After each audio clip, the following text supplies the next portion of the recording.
Good evening. Thank you so much for joining us on this episode of Family Matters. And tonight we hear from the teenage mothers as we celebrate Mother's Day amid reports of rising cases, of dramatic cases actually, of a teenage pregnancy, which experts link to the COVID-19 pandemic, especially on the lockdown restrictions and closure of schools, making everything worse. But what are these teen mothers going through, especially in slums? Tonight, we speak with Agar, who is the head, still Agar, an organization that, deals with our children protection, especially the teenage mothers protection in the slums. And next to the lovely Anne is Lavenda Akinyi. Lavenda is a teen mother and, of course, still on the course of protecting the girl child, especially those that fall prey of these, practices. And so let me begin by wishing you happy Mother's Day first, ladies, and welcome you to tell us who you are celebrating tonight. Let me begin with you, Anne. Thank you so much. It's really an honor to be a mother. Tonight I celebrate all teenage mothers. I celebrate mothers in their diversity. We know motherhood comes in different styles and angles. There are some children planned, some not planned. So I celebrate all mothers and all mothers wearing caps as fathers. Thank you. Lavenda, who do you celebrate today as a mother as well?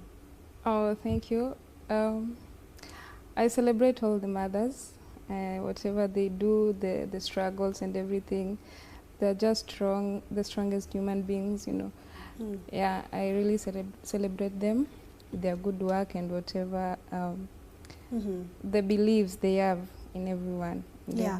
And Anne, you mentioned that you specifically celebrate the teenage mothers, and we all understand and agree that there are a lot of sacrifices that mothers have to make to ensure that their children live a happy life, and of course to just ensure that they are well protected and the basic needs are provided for. Maybe you can tell us some of the challenges that teen mother, apart from what mothers have to go through, what is maybe some of the unique challenges that teen mothers have to go through, Anne? Thank you so much, Purity. I think, as you've mentioned, motherhood as it is already difficult, planned or not planned, regardless of age. And it comes with a heavy burden when it's not planned and it's at a younger age. So this is a baby who wants to be a mother, who has to be a mother, is forced to be a mother due to the circumstances. So one of the key challenges is stigma. Unlike other pregnancies, this is not a celebrated pregnancy. This is a pregnancy that leads to victimization. This is a pregnancy that you're constantly told to remove, and sometimes you do not intend to remove. This is a pregnancy that makes you maybe drop out of school. It's a pregnancy that, makes you, the father of the child can easily say, this is not my child.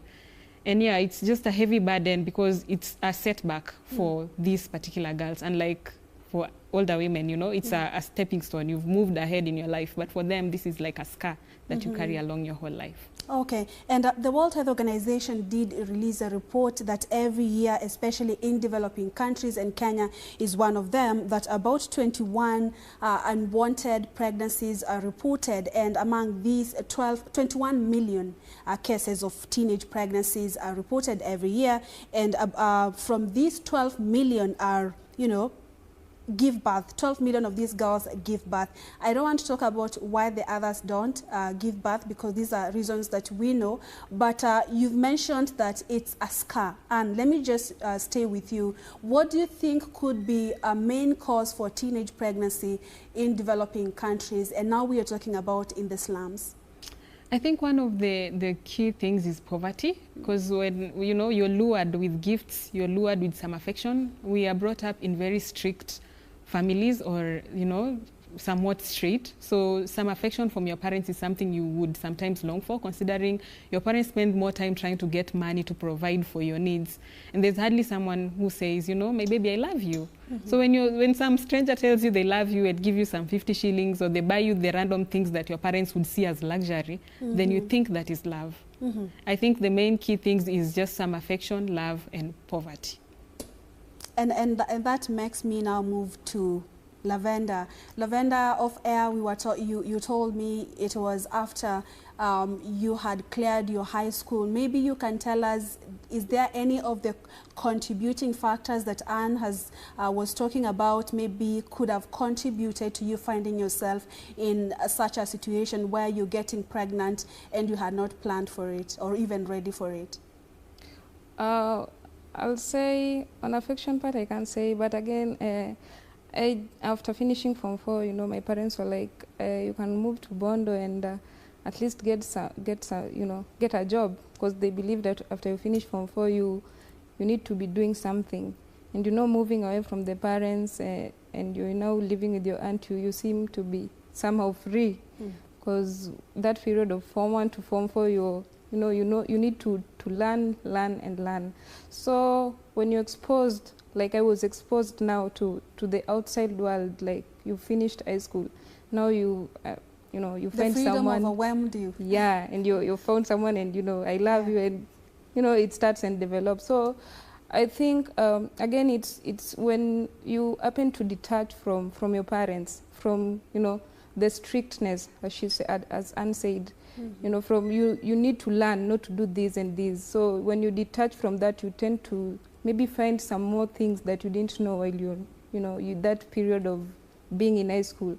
So you tend to discover more. You tend to discover that now there is love compared to that mother-child or father-child relationship love. Or so you tend to find more on the relationship part, the intimate part of it. Yeah, and I felt so exposed, and I wanted like to explore more. And okay. Let's talk about, when was this, Lavenda? Which year was this, and how did you discover that you are pregnant? I finished Form 4 in 2014, and now I had to move to Bondo in 2015. Now that is early 2015. So how I discovered I was pregnant was, I was feeling somehow different, and I told this guy, I don't think I'm okay, and we went to visit one of the clinics around in Bondo. And now the news that we were given was, the doctor was now telling the guy, if you happen to beat this girl, you're beating 2 people. And I'm like, what's that? Like, what do you mean if you beat this girl, you're beating 2 people? So that's when I discovered that I was pregnant, and it took me time to accept, because I was now, my mind was like, I'm like, how will I even tell my parents about this? How will I share this with the person I'm living with? How is this guy even viewing me right now? Yeah. Is he even serious about, is he going to accept? Or is he just nodding for the sake of telling the doctor or assuring him that everything is okay? Yeah. So it took me time. I remember I was working in and Lavenda, hold it there, because when I come back to you, I'll be asking you, so you accepting is one thing, and letting your guardian and your parents know is another. So how the news were received, but hold that thought and think about it. So let me get back to you, Anne. She's talking about, coming from a family, strictness and everything, and now here you're being told, okay, here is your freedom, and Lavenda is trying to explore, and she finds herself here. So maybe we can talk about, is it a parent's responsibility? Do we have a role that parents need to play to ensure that their children are well groomed, especially on these things that they may face in the society? Because some of the pregnancies don't just occur when a girl is falling in love. Some are even forced sexual act, So let's talk about the role of a parent or a guardian into ensuring that their girls do not fall prey to such cases. I'd say parents have a key role. I'd say the person your child trusts most should be the parent. And I think this is something that is built over time. As a mother to a daughter, I think it's very important to notice the changes in your child's body, because that one somehow tells you that this child might be ready to have some information. I'd say, as Lavenda says, exploring would not be exploring per se if she was aware. If I explore, this is what happens. And who's better placed than a parent to give you comprehensive sex education? Who's better placed than your mother to tell you, if you do this, you'll get pregnant. If you do it like this, you might be safe. If the best time for you is this, these are the indicators that this is not a safe situation. So sometimes as parents, I know we are very busy, quite occupied with trying to provide for our families. But our main role as parents is to be there for our children. And it's very important to notice the indicators. To notice when your child is in a relationship, they should be confident enough to tell you, you know, I think I like this person. Yeah, so I think it's key to build relationships with our children and move from that cocoon of assuming children are abstaining, you know, adolescents are abstaining, it is wrong, it's a mistake, and come to a place of acknowledging that these things happen and it's better for me to be aware and keep my child aware. Yeah. Okay, Lavenda, at what point did you now come to terms with the fact that, yes, I'm pregnant, and then letting your guardians know about the situation, and how did they receive it in the first place? Oh, it took me time, I can say roughly 2 to 3 months, because, you know, when you want to, like, you're starting to see yourself as a mother, you've just finished Form 4, so it really took me time to accept the fact that I'm going to be a mom. And with that, I always tried to communicate with this guy and ask him, are you sure you're into this? Because, you know, when he assures me of that, I'm like, I'm now relaxed, I can do this. And when it came to sharing this with my aunt, she really got the information in a very different way. You know, the guy had to tell her, that, you know, Lavenda is now 3 months pregnant. And she was like, are you serious? And, you know, she's pregnant. And with that, I knew when she knows that I'm pregnant, it will definitely reach to my mom. And when my mom received the message, you know, before she received the message, I was like remembering her words before, while I was in Nairobi. If any one of you happens to get pregnant in my house, you better pack your things and go, I'll just know you're pregnant. You know, so this made me not want to share. But after she got the message that I'm pregnant, so she was informed by your auntie? By my aunt. Okay. She could call, and I see the phone ring, and I'm not picking that call. But now when I picked, and she was like, Lavenda, you finished Form 4. At least you finished Form 4. Don't worry about it. You just carry your baby, and everything will be okay. Now my mom assured me of that. But now the pressure from people, you know, it's too early. You've just finished Form 4. And it came to me that now that my mom accepted this and the guy who impregnated me accepted this, I don't need to, you know, I don't need to listen to other people whether I should keep the baby or not. So with that, I thought it was wise if I, you know, just be a mom. But it was somehow difficult for me, even at, you know, accepting that I'm going to be a mom. At some point, I will still break down, you know. I feel like a failure. I feel like I've really messed. I had those ambitions. I thought that after Form 4, I'll do this and that. But now I feel like I've reduced a lot of things to now being a mom and putting all other things aside. Yeah. And there's one thing to being told that I'm here, I'm in this with you, and there's another to walking the journey with you until you deliver. Maybe did you get that kind of support, or some made their empty promises and left you somewhere in the middle? Everyone have different opinions. Everyone will come to you with different views and everything. But one thing is, my mom's call, you know, every day after she got the message was an assurance that I'm okay. But now I had to confirm every other day with this guy that, are we okay with this? The journey to 9 months, I can't say it was that easy, because, you know, now you're living with this guy, you don't know the parents, you know, also have to present yourself to the parents. So he was okay, I can't say much, but he was very much okay. He was supportive, but it wasn't that easy. With the relatives around, they were like, you know, they distanced themselves because they didn't want to be connected to someone who just got from high school and you're now pregnant, and you know, so it wasn't that easy. But again, I had to try and match whatever conditions they had for me. And Anne, let me get back to you. Maybe you can tell us from where you are, because you deal with teenage mothers and girls who are pregnant. How big of a problem is this in Kenya? And maybe do you have a specific areas where you feel that the cases of teenage pregnancies are on the rise, especially the situation in the slums? I think The situation is quite dire and it's on the rise. I think in urban informal settlements it's quite high, considering the shanties, and there's a lot of people in the area, neighbors that you really do not have control of, and parents who constantly have to go to work and can't really supervise their children. I also think that poverty highly contributes, and limited information on comprehensive sex education. For example, there's a girl we are working with, she's 12.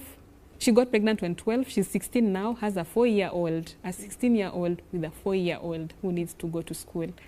And according to her, even going to the hospital was a problem because, you know, the nurses would giggle on the side and be like, how did you know, a lot of judgment from the society. But I think we all need to get to a point of just acknowledging that these things happen and sharing information to prevent them from happening. But then acknowledge that regardless of how much information we give, because I know there are people who will say, why don't you prevent? Regardless of how much information you give, some girls will unintentionally get pregnant. Yeah. So Lavenda, you got pregnant, gave birth to your baby, and here you are now. What are you doing and to just encourage other girls out there? How did you rise to becoming now a champion and helping girls who are teenage mothers, you know?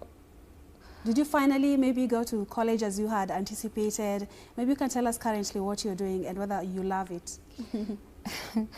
Yeah, you know, being born and raised in Kibra, so it's something that I experienced, I saw happening, and I didn't think that, I didn't have that thought that I'll one day be in such a situation.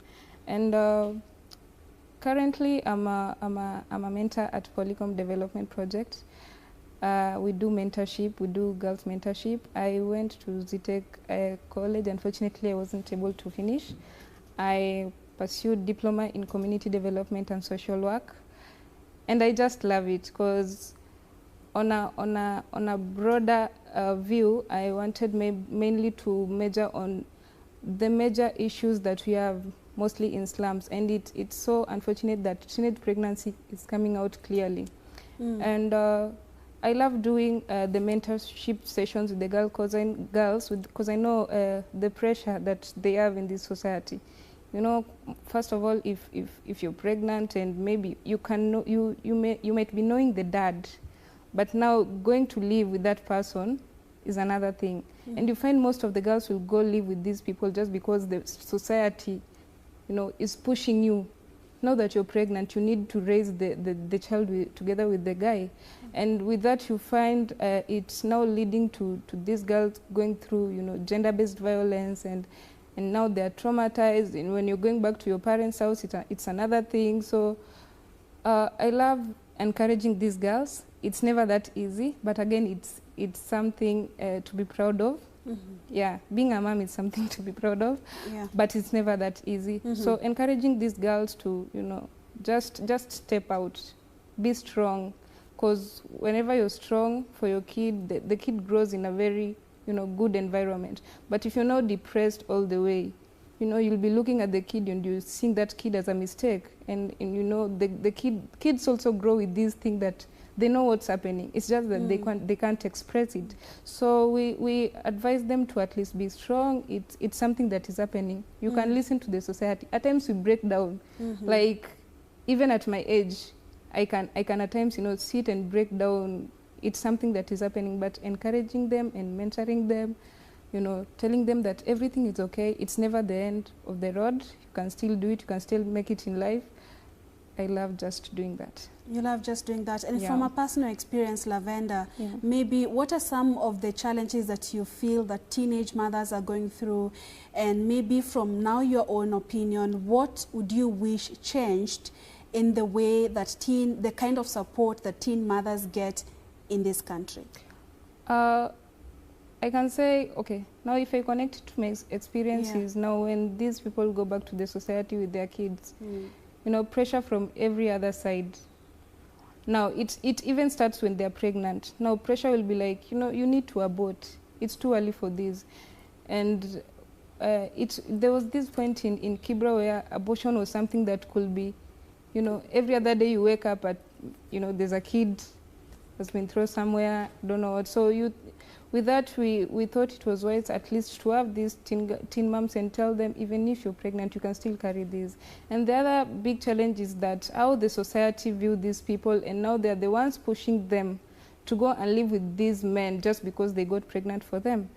And with that, you find before their parents accept the fact that now they're pregnant, it will again take them time, because now if your mom realizes you're pregnant, for her to accept you, you know, she has now to come in terms with herself, like, it has just happened. You need now to move on and accept this kid.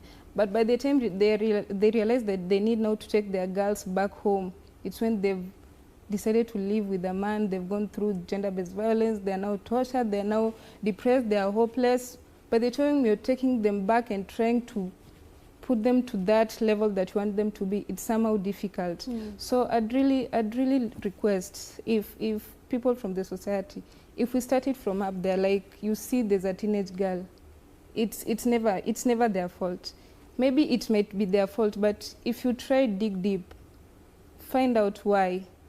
With that, you'll try accept them. The more you accept these girls, the more they'll, you know, the moment you accept me with my pregnancy, I give birth, I'll be like, if the society accepted me, I think I should not do this anymore, or I think I should not indulge myself in such, you know, mess anymore. So the more you accept them and they come in terms to whatever situation they're in, that one will bring them closer to the society, and, you know, we'll have this, you know, less number of abortion, and in fact we want zero. Hold it there, we'll get back to you, and of course I know you're really emphasizing on accepting them and all that. And what do you do at the Still a Girl? Because I know it's about supporting girls, but just making it clear so that, like, people will not, because also Lavenda is talking about accepting them, but I know there are people out here who will argue that if this may look like we are encouraging teenage pregnancy, so how do we draw the line that we want to support the teenage girls, not encouraging the teenage pregnancy? I know it's a hard one, but please help us with that. Yeah, I think that a lot of people are in somewhat quote-unquote cocoon, because regardless of us saying we are encouraging them to get pregnant, we are also not encouraging them to get pregnant. But we are saying, even if you get pregnant, you are still a girl. You are still a child. You deserve respect. You deserve education. You deserve equal opportunity. Your life should not simply stop because you got pregnant. And I feel like so many women get their children unplanned. It's only that they are a lot older. And I know somebody might ask, why are the people getting these girls pregnant not arrested? Well, that is because of the judgment that comes from the society. This girl will not tell you who the father of that child is. A 13-year-old who's pregnant will not tell you, this is the father of my child. And if they tell you, they will not let you take that man to court, because ultimately, this girl believes that this man will support them. So as a society, we need to think back through the rot that exists, because why would this girl rather trust a man that defiled her? Because if you're 13 and you're pregnant, you've been defiled. And why would this girl rather trust someone who defiled her than a neighbor, than a parent, than an uncle, than an aunt? You tell us why. Yeah, then that shows the rot within, because this girl believes you'll judge her. The reason she got pregnant before then might be because she needed pads, got money for pads, and one day this guy might have asked for, you know, intercourse in exchange. She preferred to go to this man over you. So we need to make ourselves get ourselves to a point of understanding, move out of a cocoon of judgment. It's very easy to point fingers and say, oh, they are promiscuous, we used to abstain, they are wrong. They are not. They are just, you know, misinformed. And if you have the information, give them the information, mentor them, support them. Even if she gets pregnant, she is still a child. She is still a child, but there are rising cases of teenage pregnancies in our society in Kenya, and reports have shown that maybe we can prevent as well. I'm just staying with you, Anne.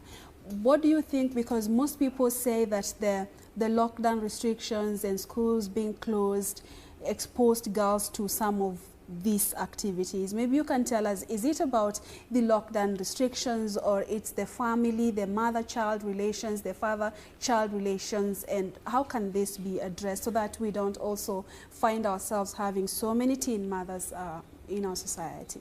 So I'd say it's a full circle situation. It's the lockdown, it's the society, it's the men in the society, because these girls are not getting pregnant by other girls, it's men. it might be relatives, you know. So I think it's very important to just hold each other accountable. As we say, teach your girl, also teach your son, teach your husband, teach your brother. Because some of these men who get these girls pregnant are actually married. The 12-year-old I'm talking about is currently 16. The father of that child is a married man with 4 children of his own. You know, so if we are able to start at home, teach your husband, teach your son from the beginning. Even if I say this girl needs to be responsible, you know, what if it's rape? Even if, how responsible am I to avoid someone raping me? So it's just very important to just hold each other accountable, be a wholesome society, be each other's protector, take care of each other, because as this defilement is happening, a neighbor, someone might have seen the signs but ignored. You know, someone could have said something, someone could have done something. And then at the end of the day, the fingers are pointed at the girl, which is quite unfortunate. I think it's a full circle thing. We all have a role and a responsibility in the community. The local administration has a role, the parents have a role, the neighbors have a role. You know, a long time ago when people used to grow, your neighbors would be like your other parents. But nowadays, the neighbor is actually like the perpetrator. You know, you live for 1 minute, you find a random man doing random things with your daughter. So I think a lot of perpetrators are out there. Joblessness is contributing. A lot of people just around, hanging around, thinking that, you know, the changes in the body of a girl or a certain way that she dresses, she's asking you to make a move on her, and not really being aware of the law. Because if you impregnate anyone under 18, that's defilement.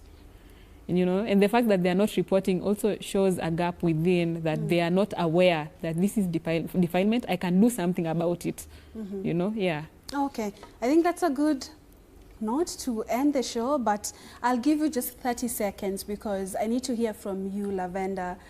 30 seconds, kindly make it 30 seconds.